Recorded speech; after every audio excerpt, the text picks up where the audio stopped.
Sekian video presentasi saya, kurang lebihnya mohon maaf. Wassalamualaikum warahmatullahi wabarakatuh. Assalamualaikum warahmatullahi wabarakatuh. Perkenalkan, nama saya Winay Febriani dari kelas 10 BDB 1. Di sini saya akan coba mempresentasikan apa itu promosi. Yang pertama ada tujuan promosi. Pertama, memberikan informasi. Promosi dapat menambah nilai suatu barang dengan memberikan informasi kepada konsumen. Promosi dapat memberikan informasi baik tentang barangnya, harganya, ataupun informasi lain yang mempunyai kegunaan kepada konsumen. Tanpa adanya informasi seperti itu, orang akan segan atau tidak akan mengetahui banyak tentang suatu barang. Dengan demikian, promosi merupakan suatu alat bagi penjual dan pembeli untuk memberitahu kepada pihak lain tentang kebutuhan dan keinginan mereka, sehingga kebutuhan dan keinginan tersebut dapat dipengaruhi dengan mengadakan pertukaran yang memuaskan. Yang kedua ada membujuk dan mempengaruhi. Promosi selain bersifat memberitahu juga bersifat untuk membujuk, terutama kepada pembeli-pembeli potensial, dengan mengatakan bahwa suatu produk adalah lebih baik daripada produk yang lain. Yang ketiga, menciptakan kesan atau image. Promosi dapat memberikan kesan tersendiri bagi calon konsumen untuk produk yang diiklankan, sehingga pemasaran menciptakan promosi sebaik-baiknya. Misalnya untuk promosi periklanan dengan menggunakan warna, ilustrasi, bentuk, atau layout yang menarik. Contoh-contoh promosi banyak sekali yang bisa kita temui sehari-hari. Beberapa dari mereka tampil beda dengan yang lainnya. Berikut ada beberapa contoh promosi yang sangat umum. Yang pertama, promosi di sebuah toko. Beli 2 pasang sepatu dapat gratis 1 pasang sepatu tambahan. Yang kedua, promosi dari suatu provider telekomunikasi. Menelpon 5 menit dapat gratis nelpon selama 30 menit. Promosi di sebuah departemen store dapat potongan harga sebesar 30% untuk satu produk tertentu. Yang keempat ada promosi di sebuah restoran. Beli makan tentu gratis minum. Kesimpulannya, tujuan utama dari promosi adalah produsen atau distributor akan mendapatkan kenaikan penjualan dan meningkatkan profit atau keuntungan. Berikutnya ada variabel-variabel promosi. Variabel-variabel yang ada di dalam promosi mix ada 5, yaitu yang pertama ada periklanan atau advertising. Segala biaya yang harus dikeluarkan sponsor untuk melakukan presentasi dan promosi non-pribadi dalam bentuk gagasan, barang, atau jasa. Yang kedua, penjualan personal selling.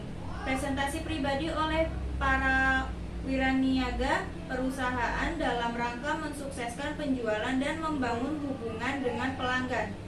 Berikutnya, promosi penjualan, sales promotion. Intensif jangka pendek untuk mendorong pembeli atau penjualan suatu produk atau jasa. Berikutnya, hubungan masyarakat, public relation. Membangun hubungan baik dengan publik terkait untuk memperoleh dukungan, membangun cita rasa perusahaan yang baik, dan memenangi atau menyingkirkan gosip, cerita, dan peristiwa yang dapat merugikan. Berikutnya ada pemasaran langsung, directing marketing. Promosi adalah komunikasi perusahaan dengan konsumen untuk mendorong terciptanya penjualan. Komunikasi langsung dengan pelanggan yang diincar secara khusus untuk memperoleh tanggapan langsung.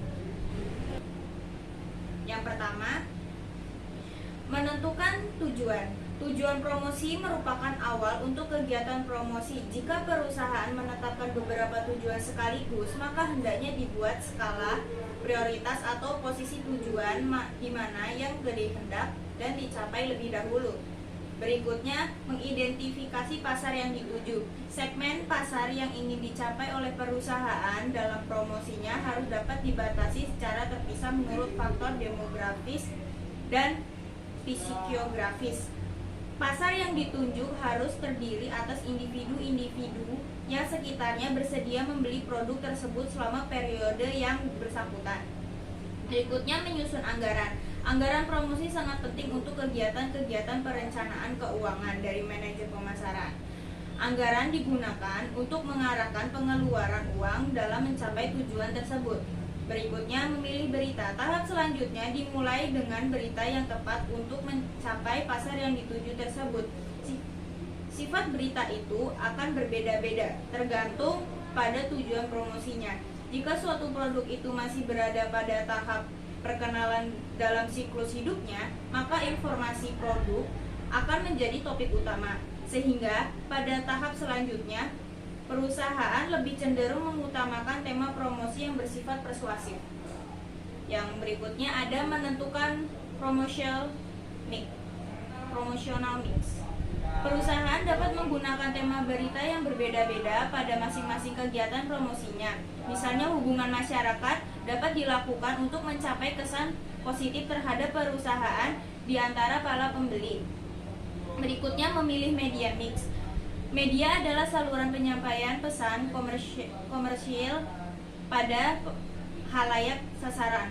Untuk alternatif media sarana umum dapat dikelompokkan menjadi media cetak, media elektronik, media luar ruang, media lini bawah. Untuk itu, manajer harus memilih media yang cocok untuk ditunjukkan kepada kelompok sasaran. Berikutnya ada mengukur efektivitas. Pengukuran efektivitas ini sangat penting bagi manajer. Setiap alat promosi mempunyai pengukuran yang berbeda-beda. Tanpa dilakukan pengukuran efektivitas tersebut, akan sulit diketahui apakah tujuan perusahaan dapat dicapai atau tidak. Yang terakhir, mengendalikan dan memodifikasi kampanye promosi. Setelah dilakukan pengukuran efektivitas, ada kemungkinan dilakukan perubahan rencana promosi. Perubahan dapat terjadi pada promosional mix, media mix, berita, anggaran promosi, atau cara pengalokasian anggaran tersebut. Yang penting, perusahaan harus memperhatikan kesalahan-kesalahan yang pernah diperbuat untuk menghindari kesalahan yang sama di masa yang akan mendatang. Macam-macam bentuk promosi.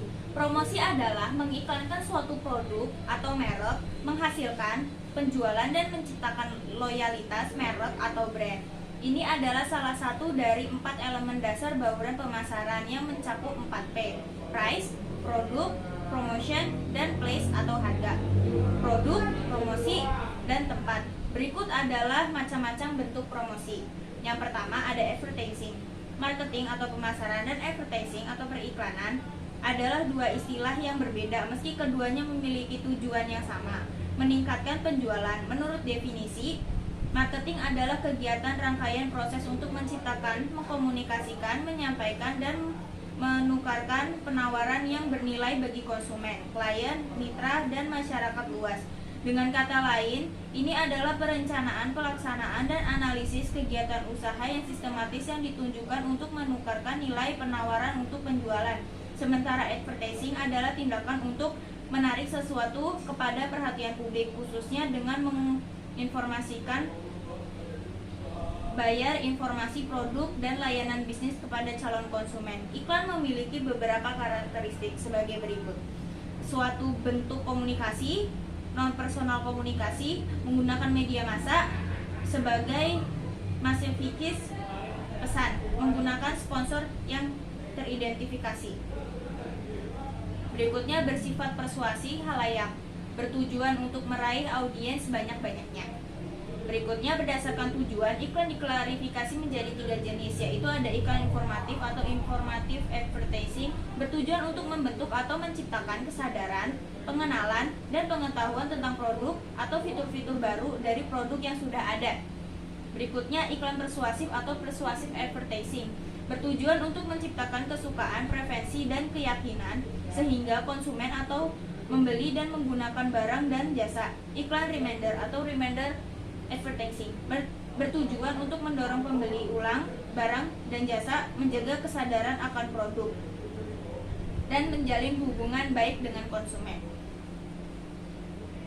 Berdasarkan macam media yang digunakan, maka advertising dibagi menjadi ada advertising cetak seperti koran, advertising elektronika seperti website, transit advertising atau seperti bulletin atau poster, kiriman langsung yang barang cetak yang dikirim langsung melalui pos kepada calon pembeli yang memasang yang sudah ditargetkan. Advertising khusus yaitu segala macam barang yang dibentuk yang berupa hadiah. Yang berikutnya ada personal selling. Penjualan perorangan atau personal selling yaitu penyajian atau pesertaan pribadi oleh tenaga penjualan perusahaan dengan tujuan menjual dan membina hubungan dengan pelanggan-pelanggan. Fungsi penjualan perorangan yaitu sebagai berikut. Yang pertama, prospecting, yaitu mencari pembeli dan menjalin hubungan dengan mereka. Targeting, yaitu mengalokasikan kelangkaan waktu penjualan demi pembeli. Communication, atau memberi informasi mengenai produk perusahaan kepada pelanggan. Selling, yaitu mendekati, mempresentasikan dan mendemonstrasikan, mengatasi perubahan serta menjual produk kepada pelanggan. Berikutnya informasi gathering, yakni melakukan riset dan intelijen pasar ya. Berikutnya allocation, yaitu menentukan pelanggan yang dituju. Berikutnya ada sales promotion. Tujuan promosi penjualan tersebut dapat didelegasikan sebagai berikut. 1. Meningkatkan permintaan dari para pemakai industrial dan konsumen akhir, meningkatkan kinerja pemasaran perantara, mendukung dan mengkoordinasikan kegiatan personal selling dan iklan. Berikutnya ada publishing. Publishing adalah perusahaan untuk mendukung dan membina citra perusahaan yang baik dan menangani atau menyangkal isu dan cerita peristiwa yang dapat merugikan perusahaan yang dilakukan melalui pembinaan hubungan dengan masyarakat atau public relation. Yang terakhir ada director marketing. Director marketing adalah sistem di mana organisasi berkomunikasi secara langsung dengan target customer untuk menghasilkan respon atau transaksi. Respon yang dihasilkan bisa berupa inquiry, pembelian, atau bahkan dukungan. Yang pertama ada directing marketing strategi dan media. Directing mail sering disebut juga mail atau surat yang tidak kita harapkan kedatangannya. Katalog cukup banyak digunakan oleh perusahaan dalam direct marketing. Dengan ada yang sepenuhnya tergantung pada katalog broadcast media. Media yang paling digandrungi para direct marketers dan adalah TV dan radio. Informational adalah iklan komersial yang berdurasi lama mencapai 30 sampai 60 menit. Bentuk acaranya seperti program TV biasa. Yang berikutnya ada TV advertising, digunakan untuk menunjukkan pada pemirsa tentang seluk-beluk produk dalam acara TV sepanjang beberapa menit. Terakhir ada teleshopping atau penggunaan saluran telepon gratis dikomunikasikan dengan kartu kredit, membuat pengikat yang cukup signifikan pada pembelanjaan melalui televisi. Sekian video presentasi saya, kurang lebihnya mohon maaf. Wassalamualaikum